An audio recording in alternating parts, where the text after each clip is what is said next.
Everyone, welcome back to my channel. So today I'm sitting down and discussing with you my favourite books I've read in 2018.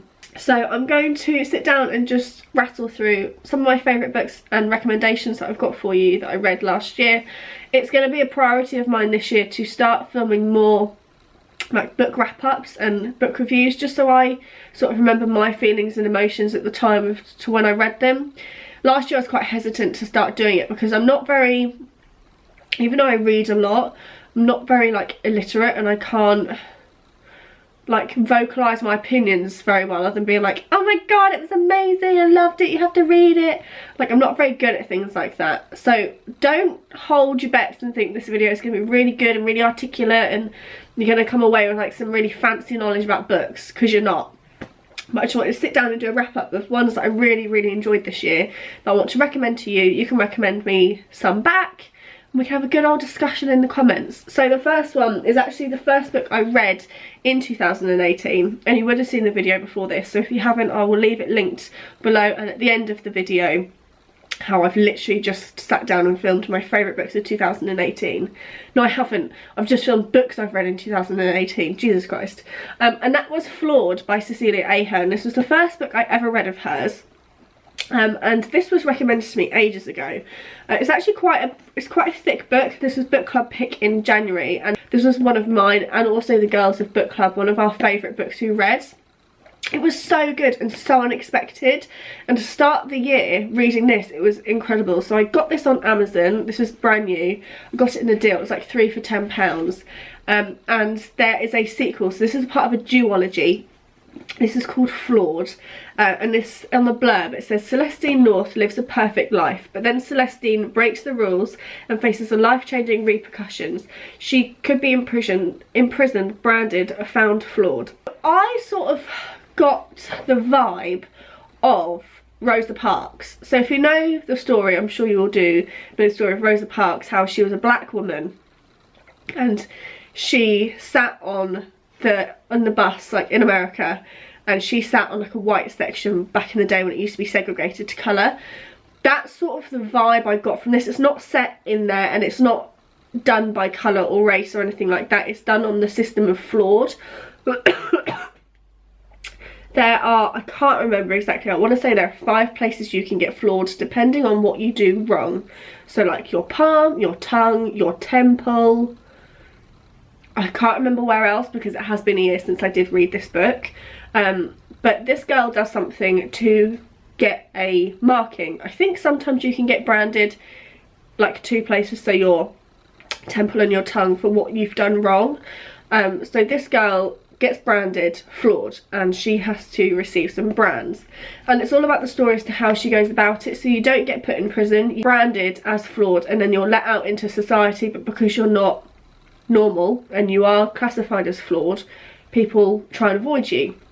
And it's about this young girl who does something and then she is branded and she has to go and continue and live her life, but she doesn't agree with the reasons and things like that. It's just really interesting. I really recommend you go and try this, and because we all loved it so much, we literally all just went out and read Perfect, which was the sequel to this.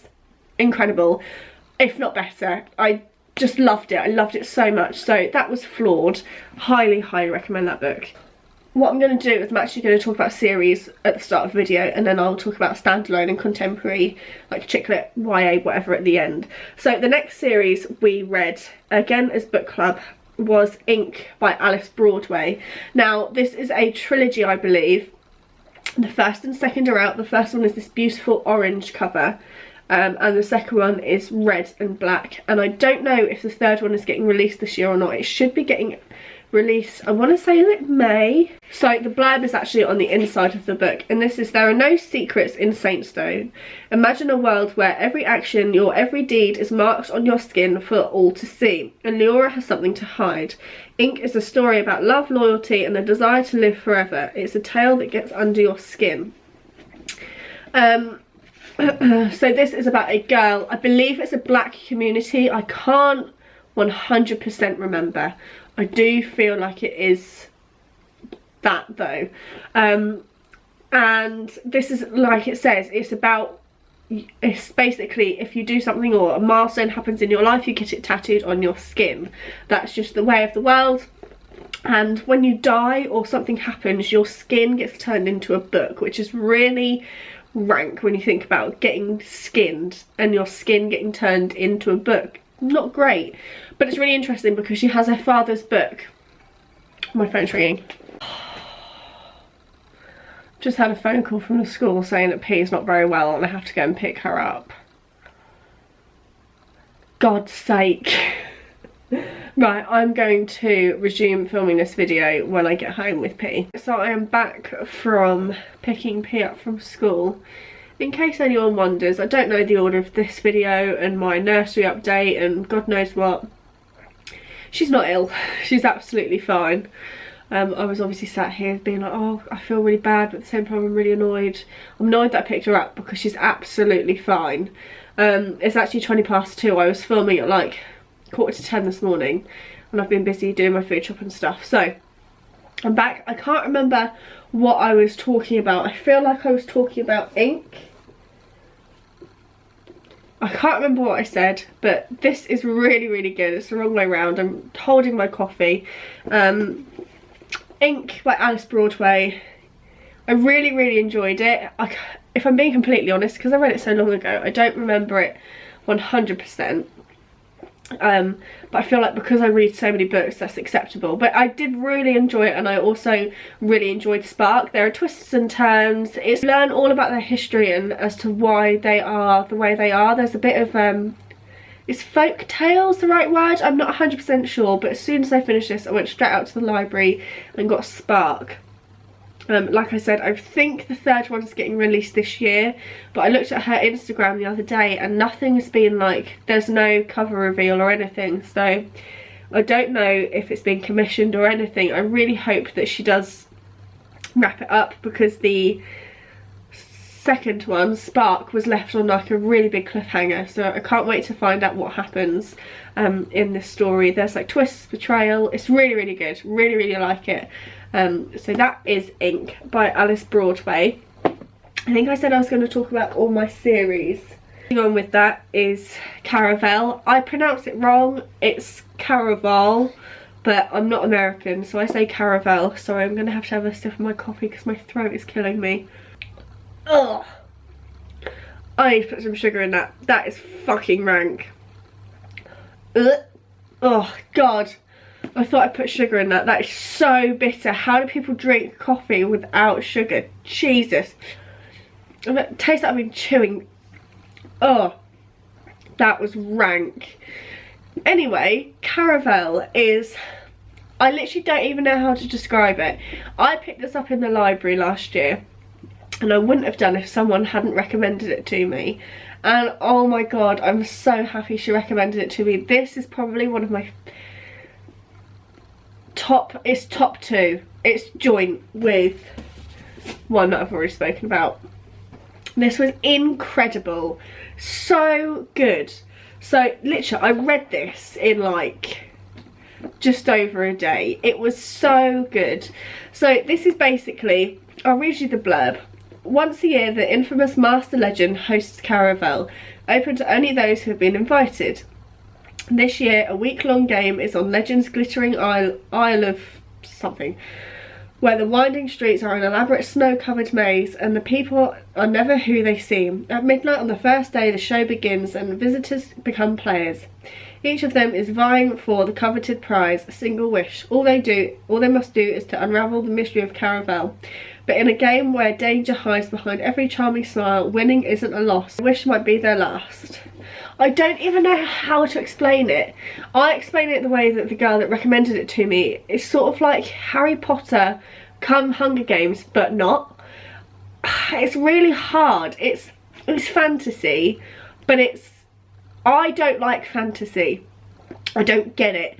I've tried to get into series where it's fantasy that's really hyped on the internet, and I read words funny and I just don't gel with it. High fantasy is not for me. This is really, really low-key, easy fantasy to read. This is set in a perspective of a girl called Scarlet, but she also has a sister called Tella. and Tella's perspective is on in the second book, and I was really worried to go from one perspective to the other in the second book, but I love the second book even more. Like, I love them both. So it's about these two girls that live with their father, and they run away to go to Caravel. It's been Scarlett's like lifelong dream to go to Caravel, and she manages to go to it.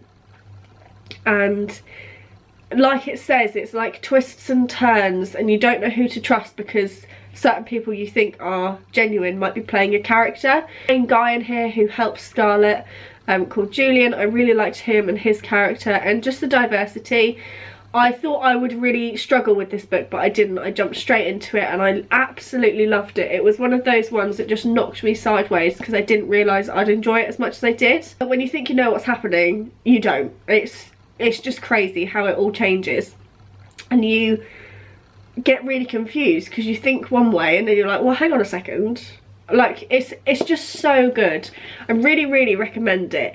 Just go in with it with a pinch of salt, and I guarantee you'll love it. And then the second one that I loved as well, just as much if not more, was Legendary, again by Stephanie Garber. I'm really sorry, I'm losing my voice. And that, like I said, was told in Tella's perspective, which I found really interesting. And that sort of had a spin on it as well.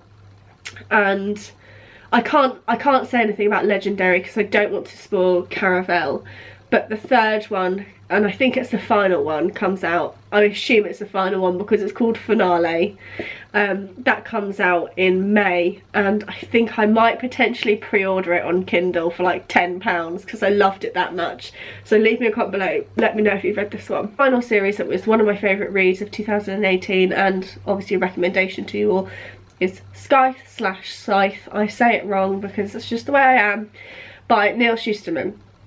That is the first book, and then you've got Thunderhead, which is the second book, and I don't know what the third book's going to be called. I don't know, I haven't checked it yet, but I think that's getting released this year. That's 4, not 3. I had these from the library for a really long time and I almost returned them. Oh, I just don't know if it's for me. One of those ones that, again, just completely, I judged the book by the cover and I was like, nah, it's a bit too fantasy. Don't really know if it's for me, and oh my god, I just loved it so much. It was book club pick. I can't remember what month it was for, but it was incredible. Scythe, it's got 2 points of view. You've got Rowan and you have got... Right, I just had to quickly go and grab my phone and find out the name of the character because I can't say why I forgot because spoilers. But Scythe is set by 2 POVs. You've got Rowan and you've got Citra. I don't know how to pronounce it. Again, not very clever when it comes to words and things. World is basically where you can't die, but the only way you can die is from getting gleaned, which is basically getting killed by a scythe. An example given in the book is if you jump off the top of a building to like commit suicide, you don't actually die, you splat. And that's what you get, people called splatters, who like to jump to death, but they get revived and everything goes back into play. Really weird. There is an option for you to become the sort of like apprentice, and you can learn the trade of killing people basically, and loads of different scythes do it different ways. So some people are really brash and have different really rank ways to kill people, like literally just chopping off their heads or drowning them or doing whatever they want, like firing guns. Anything goes. Or you can do it like a humane way and give them just a pill and it'll kill them straight away. Like, that is just the society of people live in, and no one can harm or kill a scythe. That is the premise of the book. I know it sounds weird, but it was so good. I really loved it. And I'm not the type of person that normally reads those sorts of books. I didn't know if I'd like the 2 POVs, but I really did. And there's so many like twists and turns and shocks, and it's really interesting. It shows how much I loved it, because as soon as I finished it, I sent Neil to the library, because again, I was working. I was like, please, can you find me this second book? Like, I loved it so much. Thunderhead was a lot longer. Some people say it was quite dull, the second one. I didn't think it was. There were some parts where, and don't get me wrong, it did take me a long time to read it. It took me, like, I say a long time, it took me maybe a week and a half, which is quite long for me. If I love a book, I immerse myself in it. But I sort of staggered that one. But I didn't find it boring at all. I found it really interesting. There are always things going on, and the ending was insane. Like, you have got no idea where it's going to pick up from. I can't say anything because it's going to ruin it all, but it was so good. Read it and let me know how you find it. So those were my series that I loved this year. I really love reading series. I love getting immersed into a book world and just becoming that world. This year my target is to read the Bloodline series. I've wanted to read it for a really long time. I started Vampire Academy when P was, she was really small. She must have been like 5 months. That's when I started reading again after I had P, when she went into her own bedroom. And I read that whole series, the Vampire Academy series, which is 6 books. I read that in, it must have been a month. And I bloody loved it. So I want to read and get back involved in the Bloodlines / Vampire Academy world again. That's a 6-book series. That's my goal this year. If I'm going to read a series, obviously I want to finish off the ones I've recommended and spoken about this year. So the final of Caravel, the final of Ink, if that does come out, and the final of Scythe. They're priority to finish, and then to start and potentially finish, I want to do Bloodlines. Like I said, that's 6 books. The I Heart New York series by Lindsay Kelk. I've read 2 of 6 of that. I forgot about that. The last one I want to talk about is Mr. Maybe by Jane Green. I bloody loved this book. This was so good. My first ever Jane Green. Again, a viewer recommended her to me, and I've got loads of her books. I just haven't read many of them. And looking back at my reading pattern last year, at the start of it, I did really make a conscious effort to read different books by different authors. For example, Heidi Swain, Caroline Roberts, Kathy Bramley, Jenny Colgan, Lucy Daniels, Millie Johnson. I read like a really good mix, and then towards the end of the year I just read what I wanted to read. So Jane Green was one of them last year. This is Mr. Maybe, and the blurb says, at 27 years old, Libby thinks there's a lot to be said for a rich husband. So when Nick comes along, a lovely, funny, handsome Nick who has no money whatsoever, lives in a grotty North London bedsit, and thinks the perfect night out consists of the pub, his mates and a few pints, she decides he's only good for a fling, no strings attached. Investment banker Ed, on the other hand, could possibly be the answer. His house in Regent's Park more than makes up for a hideous moustache, and she could probably overlook his irritating habits, and he's crazy about her. But what does Libby really know about what she needs? Is she just in love with being loved, or is she loving the lifestyle rather than the man? Oh, I loved this book. That literally just brings back all the feels. So this is about Libby, who, like I said, she lives in London and she's single, and she's sort of just on the prowl, not really too sure what she wants. She's trying to find that right guy and the lifestyle. And she meets Nick. He's a really chilled guy who represents everything that she apparently doesn't want in a man, which is why she says she wants to fling with him. And he's at the start of the book, so it's her and Nick probably up to like half of the book, and then you see Ed later on. And I loved the relationship between Libby and Nick. I found it so funny, so relatable. It's a little bit sort of risque. I recommended it to a friend who I have in real life, who's not a reader at all, and she loved this. It's just a really lovely read. I like reading books that are sort of set in London as well, and you just don't know how it's going to end, and you're reading the book and you're like, oh my god, just sort it out, sort your life out, just think about things. I read this in a day. I loved it so much. I don't know why I haven't picked up another Jane Green. If she's as good as this book, then I need to read more.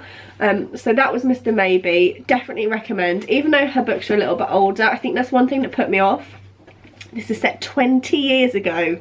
1999. I was 6 when this came out. But Jesus Christ, it was good. So I'm definitely going to make a conscious effort, like I said, to read more of her books this year, because I really enjoyed those.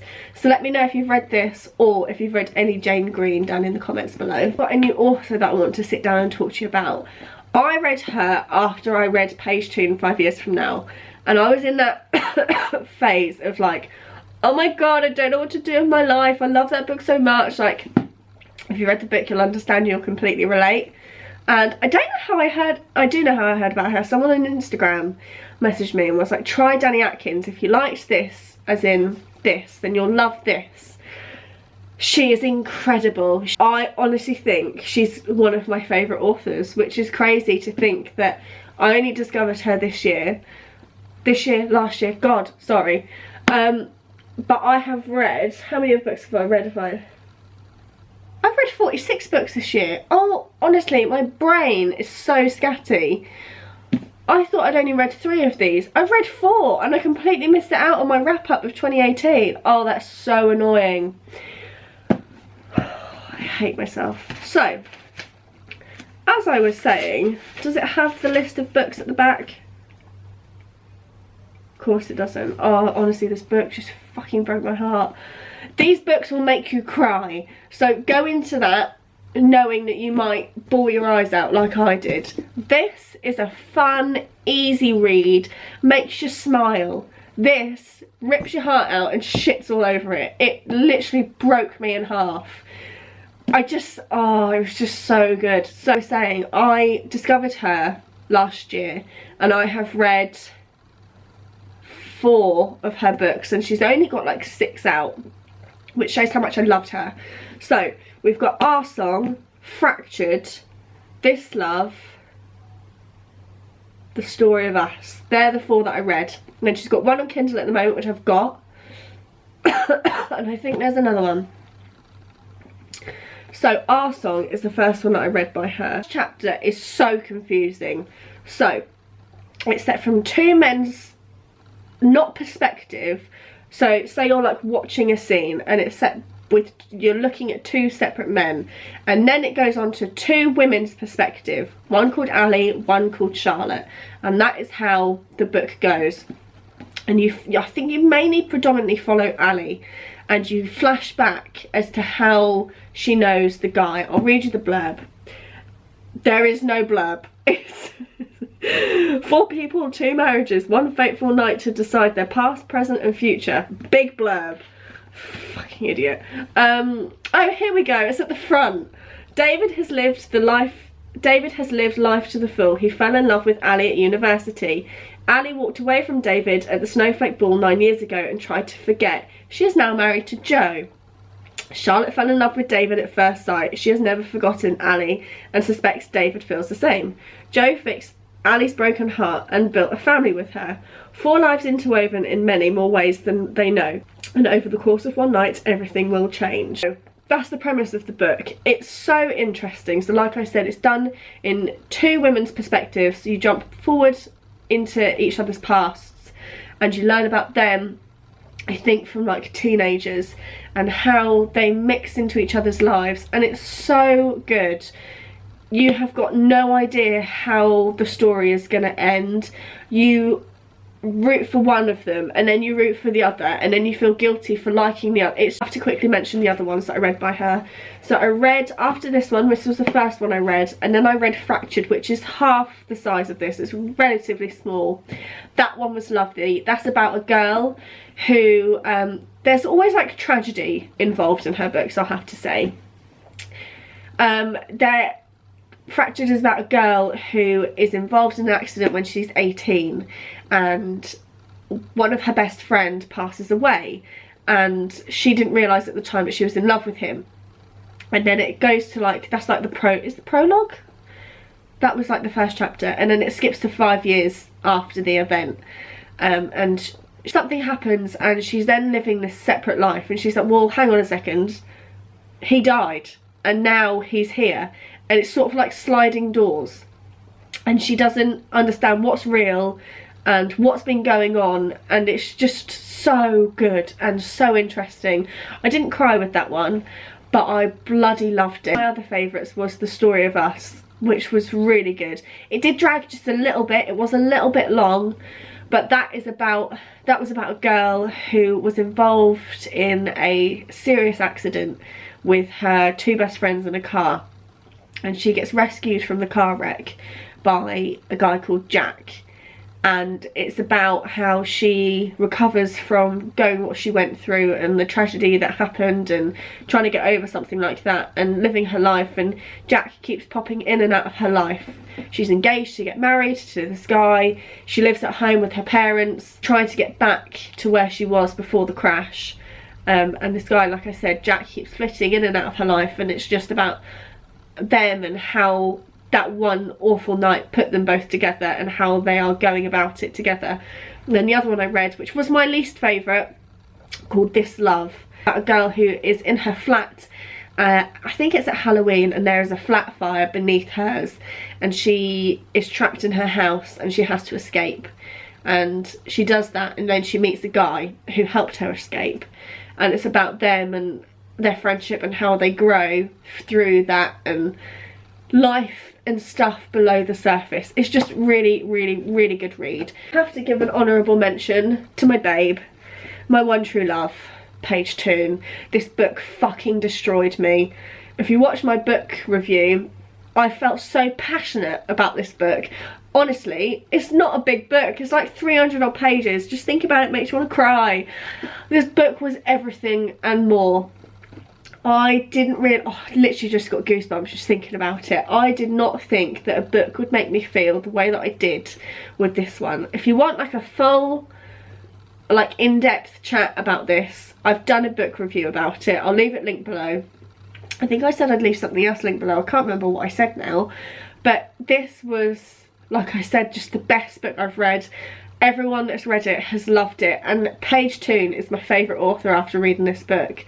I'm saving her books. I'm currently reading The Last Piece of My Heart at the moment. I put off reading her books because she doesn't have that many, and I like to savour them like I do with my Carol Matthews. But Page Toon this year with this just completely just went into a league of her own. I don't even know why I loved it so much. I just felt like it was a true love story.